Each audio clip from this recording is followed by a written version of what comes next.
নমস্কার বন্ধুরা, ফিল্মিওয়ালাতে আপনাদের স্বাগতম।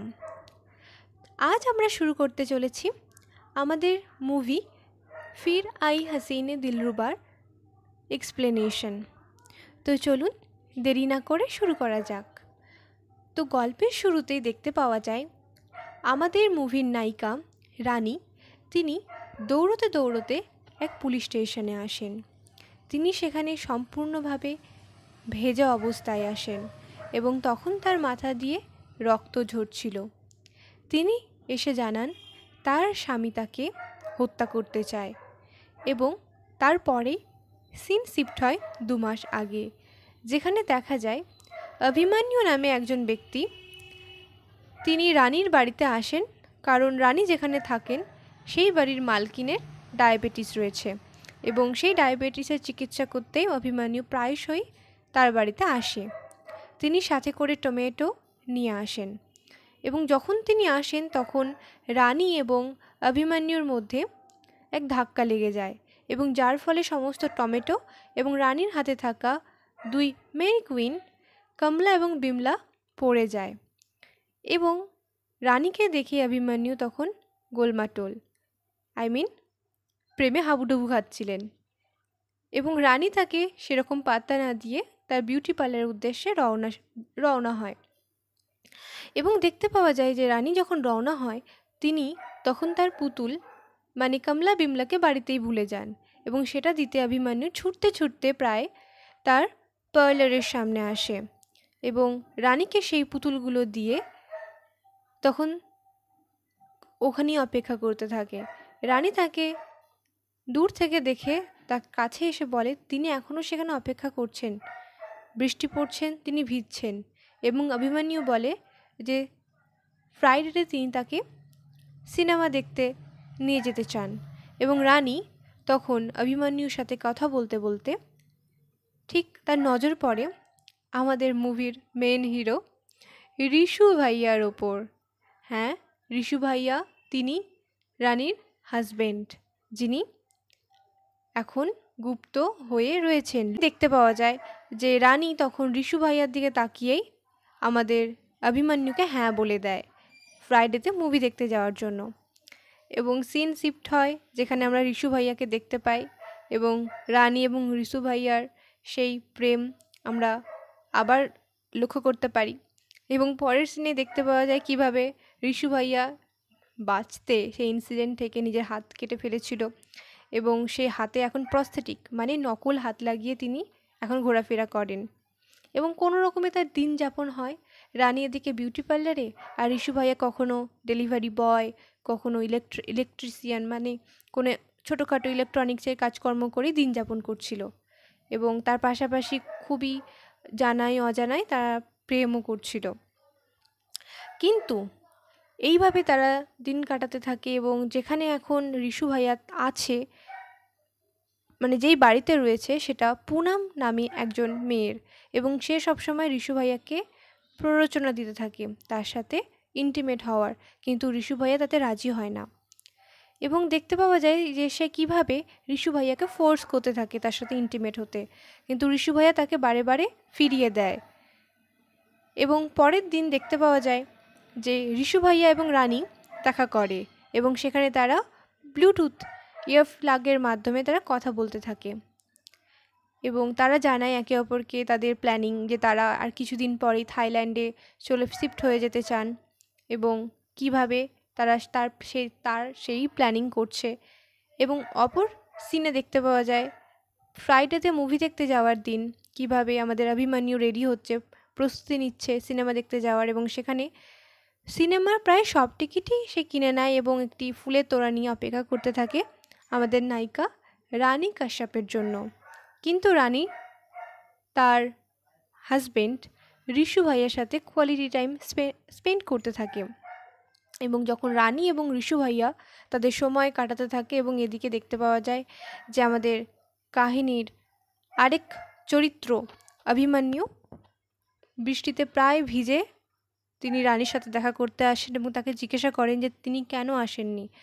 তার উপর রেগে যাওয়ার পরিবর্তে তিনি রানীকে আবার প্রপোজ করেন পরের শুক্রবার দিন মুভি দেখতে যাওয়ার জন্য নাহু নাহু করে রানী আবার রাজি হয়ে যায় এবং দেখতে পাওয়া যায় যে কীরকম করে পরের সিনে রানী এবং ঋষু ভাইয়া পাশাপাশি একটা দোকানে দাঁড়িয়ে অভিমন্যুর সম্পর্কে গল্প করছিল, কিভাবে অভিমন্যু তাকে প্ররোচনা দিচ্ছে।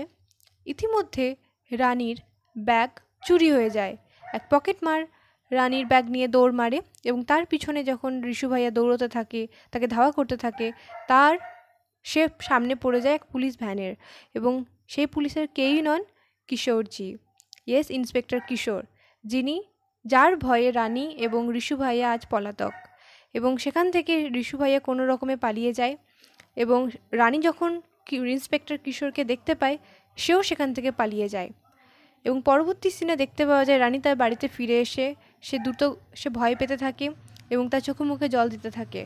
কিন্তু ইন্সপেক্টর কিশোর তাদের ছেড়ে দেওয়ার পাত্র নন।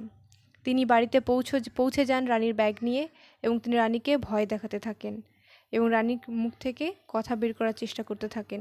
রানী এদিকে প্রচণ্ড ভয় পেয়ে যায়। তারপরে দেখতে পাওয়া যায় পরের সিনে যে ঋষু ভাইয়া এবং রানী একটা মুভি দেখছে সিনেমা হলে গিয়ে, কিন্তু সেখানে ঋষু এবং রানী দূরে থাকার জন্য তারা একে অপরের সাথে কথা বলে না। কিন্তু পরের সিনেই যখন রানী আবার ঋষু ভাইয়ার দিকে তাকায়, তখন ঋষু ভাইয়া সেখানে থাকে না। কারণ সেই সিনেমা হলে ইন্সপেক্টর কিশোর আগে থেকেই উপস্থিত ছিলেন এবং যার কারণে যখন রানী দেখে সেই বিষয়টা, সে খুব ভয় পেয়ে যায়। সে দ্রুত গতিতে বাড়ির উদ্দেশ্যে রওনা হয় এবং ঋষু ভাইয়া আগেই পালিয়ে যায় এবং সে তার সমস্ত কিছু যত এভিডেন্স ছিল, যেরকম মোবাইল ফোন, সিম কার্ড, সব ফেলে দিতে থাকে। তারপরে দেখতে পাওয়া যায় ইন্সপেক্টর কিশোর রানীকে দিকে কেমন করে তাকিয়ে থাকে এবং রানী বাড়িতে এসে খুবই ভয়ে ভয়ে ঋষুর সাথে কথা বলে একটা ল্যান্ডলাইনের মাধ্যমে, যেখানে ঋষু তাকে জানায় যে সে যদি ভয় না পায় তাহলে কিচ্ছু হবে না। কারণ রানীদের বিরুদ্ধে রানী এবং ঋষুর বিরুদ্ধে কোনো অভিযোগ নেই, কোনো এভিডেন্স নেই। যা আছে, যদি রানী কনফেস না করে তাহলে তাদের কোনো ভয় নেই। তাই পরের সিনে দেখতে পাওয়া যায় ইন্সপেক্টর কিশোর রানীকে তার পুলিশ স্টেশনে এনকোয়ারি করতে ডেকেছে এবং রানীও প্রস্তুত।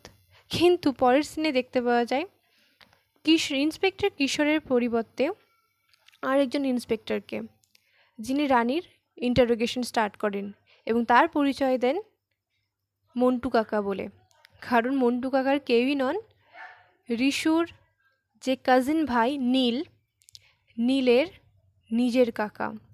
হ্যাঁ, ঠিকই শুনেছেন, সেই নীল যাকে একদিন রানী এবং আমাদের ঋষু ভাইয়া খুন করে, সেই ঋষুর মৃত্যু তদন্তে আমাদের মন্টু কাকা সামিল এবং তার প্রতিজ্ঞা তিনি রানী এবং ঋষু ভাইয়াকে শেষ করে দেবেন এবং সেই উদ্দেশ্যেই তিনি রানীর সাথে ইন্টারোগেশন শুরু করে এবং ইন্টারোগেশন চলাকালীন এবং তার পরবর্তীকালে দেখতে পাওয়া যায় পুলিশ চারিদিকে ছেয়ে গেছে ঋষু ভাইয়াকে খুঁজতে।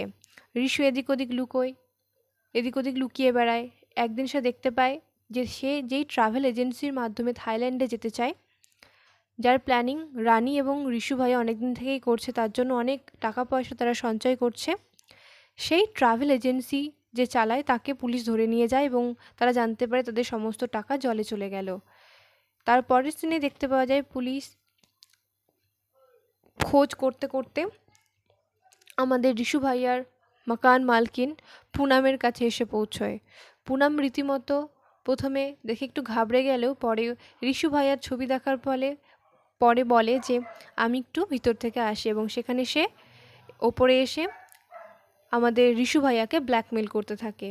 কিন্তু তখন আমাদের পুনাম কোনো রকমে নিচে এসে বলে সে আমাদের ঋষু ভাইয়াকে চেনে না এবং পুলিশকে তখন সাময়িকভাবে তাড়িয়ে দেয় এবং তখন তারা প্ল্যান করতে থাকে এবং সেই ঘটনা যখন রানী জানতে পারে, তখন রানী ঠিক করে যে সে অভিমন্যুকে বিয়ে করবে এবং সে অভিমন্যুর সাথে ডেটে গিয়ে তাকে বিয়ের প্রস্তাব দিয়ে দেয় এবং সেই কথা ঋষুকে জানাতে ঋষু রীতিমতো খুব কাঁদতে থাকে এবং ওইদিকে আমাদের রানীও কাঁদতে থাকে। সিন শিফট হয় রানীর বিয়েতে, যেখানে দেখতে পাওয়া যায় যে রানীকে সাজানো হচ্ছে সুন্দর করে এবং রানী আর অভিমন্যুর আজ বিয়ে হয়ে যায়। সেই বিয়েতে আমাদের ঋষু ভাইয়াও উপস্থিত ছিল। আমাদের ব্যান্ড পার্টির একজন মেম্বার সেজে, এবং তখন তাকেও আমাদের মন্টু কাকা এক ঝলক দেখে ফেলে এবং সেখান থেকে ঋষু ভাইয়া পালিয়ে যায়। সিন শিফট হয় ফুলশয্যার ঘরে, যেখানে বারে বারে আমাদের অভিমন্যু ইন্টিমেট হওয়ার চেষ্টা করে রানীর সাথে, কিন্তু রানীজি তার সাথে কোনো রকম সম্পর্ক করতে ইন্টারেস্টেড নন। এবং দেখতে পাওয়া যায় তারা একে অপরের কথা বলতে থাকে, যেখানে রানী তার কথা বলতে থাকে সে ঋষুকে কতটা ভালোবাসে, এবং অভিমন্যু বলতে থাকে তার ফ্যামিলি পাস্ট, মিনিং সে কীভাবে বড় হয়েছে, তার ফ্যামিলির কেউই নেই, সবাই মারা গেছে, তার মা বাবা কাকা কাকিমা সবাই মারা গেছে, এবং সে কীভাবে রানীর প্রেমে পড়ে, যে একদিন সে ক্লিনিকে চিকিৎসার জন্য এসেছিল রানী, এবং সেখানে সে রানীকে দেখে রানীর প্রেমে পড়ে যায়, এবং তার ফলে সে রানীকে বিয়ে করে এবং রানীর সাথে ইন্টিমেট হওয়ার ক্রমাগত চেষ্টা করতে থাকে, কিন্তু রানী তাকে সবসময় নাকচ করে দেয়। এবং এইভাবেই ধীরে ধীরে বিয়ের পরে কখনো ঋষু আর কখনো আমাদের রানীজি দেখা করে, খুবই কম দেখা করে, কখনো পিৎজা বয় সেজে এসে রানীর সাথে দেখা করতে আসে আমাদের ঋষু, কিন্তু রানী এবং ঋষুর সেরকম মোলাকাত বা সেরকম সাক্ষাৎ হয় না। এবং যখন সিন পরে শিফট হয় তখন দেখতে পাওয়া যায় আবার মাকান মালকিন পুরাম আমাদের ঋষু ভাইয়াকে প্রচণ্ডভাবে মলিস্ট করার চেষ্টা করছে, তাকে জোর করে কিস করতে গেলে সেটা রানী দূর থেকে দেখে ফেলে, এবং রানী প্রচণ্ড দুঃখ পেয়ে সেখান থেকে পালিয়ে যায়। ঋষু তার পিছনে পিছনে দৌড়ায় তাকে বোঝানোর জন্য, কিন্তু তাতে ফল ঠিক হয়নি, কারণ রানী এদিকে বাড়িতে এসে মদের নেশায় সমস্ত কথা অভিমন্যুকে বলে দেয়, এবং অভিমন্যু তখন পরের দিন সকালে রানীকে বলে ঋষুকে ফোন করার জন্য, এবং তখন রানী ঋষু এবং আমাদের অভিমন্যু মেলাতে দেখা করে, এবং নাগরদোলনায় বসে তারা আলোচনা করে কিভাবে তারা একে অপরকে সাহায্য করবে, অভিমন্যু কী করে সাহায্য করবে রানী এবং ঋষুকে এক হতে। তবুও তাদের কথার মধ্যে প্রচণ্ড ঘোর পেচ থাকে, এবং বুঝতে পারা যায় যে অভিমন্যু সাধারণ ছেলে নয়, এবং অভিমন্যুর উদ্দেশ্যও সাধারণ নয়। সে ক্রমাগত ভয় দেখাতে থাকে এবং শেষ পর্যন্ত আশ্বাস দেয় যে সে তাদের দুজনকে এক করবে। এবং সে অভিমন্যু আমাদের ঋষু ভাইয়াকে তার সঙ্গে নিয়ে আসে, তার ক্লিনিকে থাকতে দেওয়ায়, কারণ পুনামের অত্যাচারে ওখানে না থাকার মতনই অবস্থা হয়ে পড়েছিল ঋষু ভাইয়ার, এবং পুনামও তার পিছন পিছন ধাওয়া করে এই নতুন লোকেশনেও পৌঁছে যায়, এবং সেখানে পুনাম জোর করে ঋষু ভাইয়ার সাথে ইন্টিমেট হওয়ার চেষ্টা করতে যায়, এবং তাকে ঋষু ভাইয়া তাড়িয়ে দেয় 1 মাসের পর দেখা করতে চায় এই বলে। এবং তারপরই আমরা দেখতে পাই লল্লন নামে একজন ব্যক্তি আসে ঋষু ভাইয়ার সাথে দেখা করতে। অ্যাকচুয়ালি ও এসেছিল অভিমন্যুর সাথে দেখা করতে, কিন্তু সে ঋষু ভাইয়ার সাথে দেখা করে, এবং তারপরই সিন শিফট হয় যেখানে দেখতে পাওয়া যায় অভিমন্যু যে কিনা আমাদের ঋষু ভাইয়ার জন্য লাঞ্চ নিয়ে এসেছিল, সে দেখতে পায় যে কারো পায়ের ছাপ। প্রথমে সে পুনামের নাম বললেও পরবর্তীকালে সে বুঝতে পারে যে লল্লন বলে একজন এসেছিল, এবং তাদের মধ্যে সেই বিষয় নিয়ে প্রচণ্ড হাতাহাতি শুরু হয়ে যায়, এবং সেই হাতাহাতিতে ঋষু ভাইয়াকে বন্ধ করে দিয়ে অভিমন্যু পালিয়ে যায়। এবং দেখতে পাওয়া যায় পরের সিনেই যে অভিমন্যু রানীকে নিয়ে একটা যমুনা নদীর ভ্রমণে বেরোয়, এবং সেখানে সে রানীকে উল্টো পাল্টা প্রশ্ন করতে থাকে, এবং আমরা দেখতে পাই যমুনা নদীর জলে ভরপুর কুমিরে বোঝায়। হ্যাঁ, যমুনা নদীর জলে প্রচুর পরিমাণে কুমিরের উৎপাত শুরু হয়েছে, এবং কেউ যদি বাই চান্স জলে পড়ে যায় তো তাকে আর খুঁজে যাওয়া সম্ভব নয়, এবং তাকে একরকম ভয় দেখাতেই অভিমন্যু তাকে নিয়ে আসে। কিন্তু সে ব্যাপারটা বুঝতে পেরে, অভিমন্যুর সাথে কথা বলে রানী বিষয়টা বুঝতে পেরে যায়, এবং সে অভিমন্যুকে অন্যরকম কোনো কথা বলে তাকে ফিরিয়ে নিয়ে আসে। বাড়িতে এসে অভিমন্যু তাকে জানায় সে দীনেশ পণ্ডিতের অনেক বড় ভক্ত, এবং তার দীনেশ পণ্ডিতের বইয়ের অনেক কালেকশন রয়েছে, এবং সেই দেখে আমাদের হিরোইন রানী অবাক হয়ে যায়, কারণ বিয়ের প্রথম দিন তাকে যখন জিজ্ঞাসা করা হয়েছিল যে সে দীনেশ পণ্ডিতের কথা জানে কিনা, তখন অভিমন্যু উত্তরে জানান যে তিনি দীনেশ পণ্ডিতকে চেনেন না, কিন্তু আজ যখন জানতে পারে যে দীনেশ পণ্ডিতের সমস্ত বই অভিমন্যুর কাছে রয়েছে, তখন রানী অবাক হয়ে যায়, কারণ দীনেশ পণ্ডিত খুবই মার্ডার, সাসপেন্স থ্রিলার এই জাতীয় বই লেখে, এবং ঋষু ভাইয়া মিলে নীলকে যে হত্যা করেছিল সেটাও এই দীনেশ পণ্ডিতের বইয়ের সাহায্যেই। এবং সেটা দেখে রানী প্রচণ্ড ভয় পেয়ে যায় এবং সেই ভয় পেয়ে দৌড়তে গিয়ে রানীর মাথা ঠুকে যায় এবং ঠুকে গিয়ে তার মাথা ফেটে যায়। এবং তারপরে আমরা দেখতে পাই সেই সিনেই যে কিভাবে রানী দৌড়তে দৌড়তে আসে পুলিশ স্টেশনে এবং জানায় যে কিভাবে তার স্বামী তাকে হত্যা করতে চায়। এবং সেখানে সে সব কিছু বলে দেয় পুলিশ অফিসারকে যে কিভাবে রিশু ভাইয়া আজও বেঁচে আছে। কিন্তু ইতিমধ্যেই ফোন চলে আসে এবং জানতে পারা যায় যে শহরতলিতে দুটো জ্বলন্ত লাশ পাওয়া গেছে। অ্যাপারেন্টলি দেখে মনে হচ্ছিল ওটা অভিমন্যু এবং পুনামের সেই অভিযোগে, এবং রানীকে তারা গ্রেফতার করে নেয়। এবং তার ফলে রানীকে তাকে পুলিশ স্টেশনে নিয়ে গিয়ে অত্যন্ত উত্তম মধ্যম দেওয়া হয়। রানীকে চড় থাপ্পড় লাঠি দিয়ে প্রচণ্ড আঘাত করা হয়। এবং দেখতে পাওয়া যায় যে রিশু সে একটি ভিডিও ক্লিপ বানায় যেখানে সে বলেছে যে সে কিভাবে সারেন্ডার করবে যদি রানীকে তারা ছেড়ে দেয়। রেল ব্রিজের কাছে রিশু ধরা দেবে, সেখানে রানীকে পুলিশ অফিসারদের তাকে হ্যান্ড ওভার করতে হবে এবং সেই প্রস্তাবেই একমাত্র রিশু ভাইয়া নিজেকে সারেন্ডার করবে। পুলিশ অফিসার্স রানীকে নিয়ে রেল ব্রিজের কাছে রওনা দেয় এবং সেখানে রানীকে ছেড়ে দিলে এবং রিশুকে ধরতে যায় এবং সেখানে দেখতে পাওয়া যায় তাজ্জব ঘটনা। আমরা পুলিশদের মধ্যে একজনকে দেখতে পাই এগিয়ে আসছে সামনের দিকে। তিনি আর কেউই নন, অভিমন্যু। হ্যাঁ, সেই অভিমন্যু। তিনি এসে রানী এবং ঋষির সাথে তাদের কথোপকথন থেকে শুরু হয় তাদের হাতাহাতি, এবং সেই হাতাহাতিতে তিনজনেই যমুনা নদীর জলে পড়ে যায়। এবং যখন তারা যমুনা নদীর জলে পড়ে যায় তখন অ্যাজিউম করে নেয় যে তারা তিনজনই মারা পড়ে গেছে, কারণ রেল ব্রিজ থেকে তারা যদি জলে পড়ে আর জলে আছে কুমির এবং সেই জলে পড়লে নির্ঘাত মৃত্যু। কিন্তু পরের সিনে দেখতে পাওয়া যায় আমরা আমাদের রানী কাশ্যপকে, সেই রানী কাশ্যপ এবং তার সেকেন্ড হাজব্যান্ডকে অভিমন্যুকে। রানী এবং অভিমন্যু এখন সে অন্যত্র বসবাস করছে এবং আমাদেরকে এটাও দেখানো হয় পরবর্তী সিনে কিভাবে তারা দুজন পালাতে সক্ষম হয়েছিল সেদিন রাত্রিতে। কারণ আমাদেরকে দেখানো হয় যে সেই দিন রাতে যেদিন রানী পুলিশ স্টেশনে দৌড়তে দৌড়তে আসে এবং সেই দিনই তারা প্ল্যান করে, রানী, রিশু এবং অভিমন্যু মিলে তারা প্ল্যান করে যে তারা কিভাবে যমুনা নদীর জলে পড়ে বেঁচে উঠবে। তারা প্ল্যান করে তারা প্রতিদিন রেল ব্রিজ থেকে 2 কিলোমিটার দূরে মাংস ছড়াবে। সেই মাংসের লোভে রেল ব্রিজ থেকে ক্রমাগত দূরে সরে যেতে থাকবে কুমিরের দল, এবং সেই সুযোগেই তারা যখন সেই জলে পড়বে তখন সেখানে কোনো কুমির উপস্থিত থাকবে না। এবং এই প্ল্যানিং করে রোজ রাত্রে তারা কিছুটা দূরে দূরে মাংস ছড়িয়ে সমস্ত কুমির প্রজাতিকে দূরে পাঠাতে থাকে। এইভাবেই তারা তাদের জীবন বাঁচাতে সক্ষম হয়েছিল। এরপরে সিন শিফট হয় প্রেজেন্টে, যেখানে দেখতে পাওয়া যায় যে তোতা ময়না লাভার পয়েন্টস বলে একটি জায়গা রয়েছে যেখানে রানী আমাদের অভিমন্যুকে ডেকে পাঠায় এবং অভিমন্যু সেখানে আসলেই রানী তাকে বলে যে তিনি সব জেনে গেছে যে সেই দিন রাত্রে অ্যাকচুয়ালি কী হয়েছিল। সেই দিন রাত্রে অ্যাকচুয়ালি এটাই হয়েছিল যে তারা যখন প্ল্যান করেছিল তাদের প্ল্যানে ছিল তিনজনেই বেঁচে ফিরবে, কিন্তু যখন তারা তিনজন জলে পড়ে যায় তখন অভিমন্যু রিশুকে কুমিরের মুখে ঠেলে দেয়। তার হাতের যে প্রস্থেটিক যেই নকল হাতটি রয়েছে সেটা খুলে নেয় যেন রিশু আর সাঁতরে ওপরে উঠতে না পারে, এবং এইভাবেই রিশু কুমিরের পেটে চলে যায়, কুমিরের খাবার হয়ে যায়। এবং রানী হাজার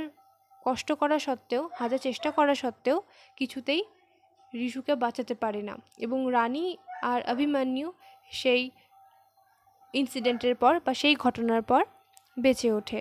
এবং সেখানে দেখতে পাওয়া যায় আমাদের অভিমন্যুকে সেই ভিলেন রূপে, যে কিনা রিশুকে মৃত্যুর পথে ঠেলে দেয়।